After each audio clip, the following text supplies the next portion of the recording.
नमस्कार। आज हम बात करने वाले हैं रविंद्रनाथ टैगोर की एक कह सकते हैं बहुत ही अनोखी कविता आत्मत्राण के बारे में। देखिए ये एक प्रार्थना तो है, पर ऐसी प्रार्थना जो शायद प्रार्थना के बारे में हमारी पूरी सोच को ही बदल दे।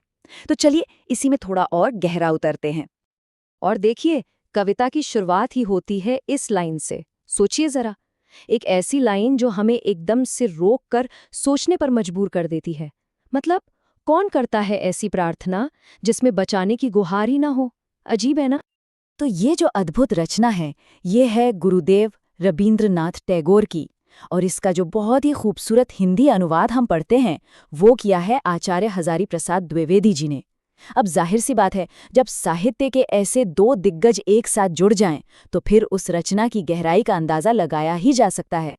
तो फिर सवाल उठता है कि इस प्रार्थना का असली मतलब क्या है, इसका सार क्या है।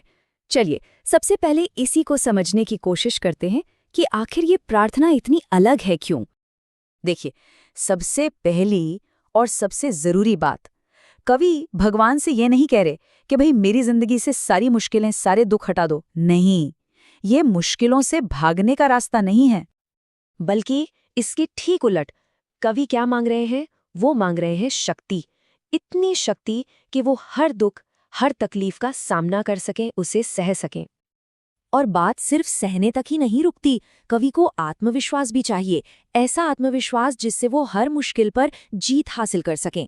ये एक बहुत ही कह सकते हैं एक्टिव और हिम्मत वाला नजरिया है।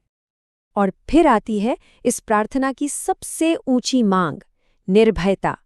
कवि चाहते हैं कि उनका मन डर से बिल्कुल आजाद हो जाए, ताकि कोई भी सिचुएशन आए वो डट कर खड़े रह सके।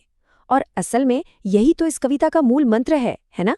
कि ये प्रार्थना बचाव की नहीं, शक्ति की प्रार्थना है। तो इन सब बातों से एक सीधा सा सवाल मन में आता है, आखिर कवि ये प्रार्थना कर किससे रहे हैं और असल में वो मांग क्या रहे हैं। चलिए अब जरा कवि की इन मांगों को थोड़ा और विस्तार से समझते हैं। तो अगर हम देखें कवि भगवान से क्या मांग रहे हैं, वो मांग रहे हैं जीवन के संघर्षों को सहने की ताकत। वो चाहते हैं कि बिना डरे हर मुसीबत का सामना कर पाएं। उनका आत्मविश्वास, उनकी अंदर की शक्ति कभी न टूटे। और सबसे बड़ी बात, अगर कोई मदद करने वाला न भी हो, तब भी वो मजबूती से खड़े रहें। तो कुल मिलाकर ये आत्मनिर्भरता की प्रार्थना है। अच्छा, अब अगला सवाल, ये प्रार्थना बाकी प्रार्थनाओं से, बाकी भजनों से अलग कैसे है? और ये जो तुलना है ना, ये वाकई में बहुत दिलचस्प है। तो चलिए देखते हैं कि ऐसी क्या खास बात है आत्मत्राण में जो इसे इतना यूनिक, इतना अनूठा बनाती है। ये तुलना देखिए, सब कुछ साफ कर देती है।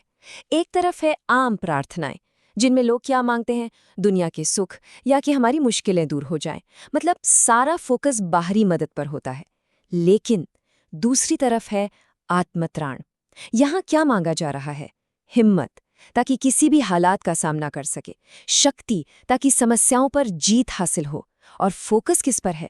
बाहरी मदद पर नहीं, बल्कि अपनी अंदरूनी ताकत, अपनी आत्मनिर्भरता बनाने पर। यही वो चीज़ है जो इसे सबसे अलग खड़ा करती है। अब आते हैं कविता के नाम पर, यानी इसके शीर्षक पर, आत्मत्राण। इस शब्द का मतलब क्या है और ये नाम इस कविता के लिए बिल्कुल सही क्यों बैठता है? आइए जानते हैं। चलिए इस शीर्षक के मतलब को थोड़ा और समझते हैं और देखते हैं कि ये कितना सार्थक है। देखिए, आत्मत्राण का अगर सीधा सीधा मतलब निकालें तो ये है आत्मा का त्राण, यानी अपनी रक्षा खुद करना। पर इसका जो गहरा मतलब है वो है मन को डर से आज़ादी दिलाना। तो ये कोई बाहरी सुरक्षा नहीं है, ये एक अंदरूनी बचाव है। तो जाहिर है ये शीर्षक बिल्कुल परफेक्ट है। क्यों? क्योंकि पूरी कविता इसी एक आइडिया के इर्द गिर्द घूमती है। ये आत्मरक्षा पर जोर देती है, पर बाहरी नहीं, अपनी अंदरूनी शक्ति के दम पर। यह हमें सिखाती है कि हिम्मत से हर हालात का सामना करो। और ये एक तरह से चेतावनी भी है कि अपना आत्मविश्वास कभी मत खोना, कभी लाचार मत बनना। मतलब ये प्रार्थना खुद के उद्धार का एक जरिया है। तो शीर्षक ही पूरी कविता का सार बता देता है कि अपनी रक्षा खुद करो और उसके लिए भगवान से शक्ति मांगो, मदद नहीं। तो फिर इस पूरी कविता का जो आखिर में सबसे पावरफुल मैसेज निकल कर आता है, वो क्या है? आखिर में हम यही कह सकते हैं कि आत्मत्राण सिर्फ एक कविता नहीं है, ये तो जिंदगी जीने का एक पूरा दर्शन है, एक फिलॉसफी है। ये हमें बार बार याद दिलाती है कि असली ताकत एक आसान जिंदगी जीने में नहीं है। नहीं नहीं, असली ताकत तो एक मुश्किल जिंदगी का हिम्मत से सामना करने में है। असली शक्ति बाहर नहीं, हमारे अंदर ही होती है। और ये कविता जाते जाते हमें एक बहुत ज़रूरी सवाल के साथ छोड़ जाती है कि जब भी जिंदगी में कोई चुनौती आए, कोई मुश्किल वक्त आए, तो क्या मांगना बेहतर है, सहारा या फिर साहस?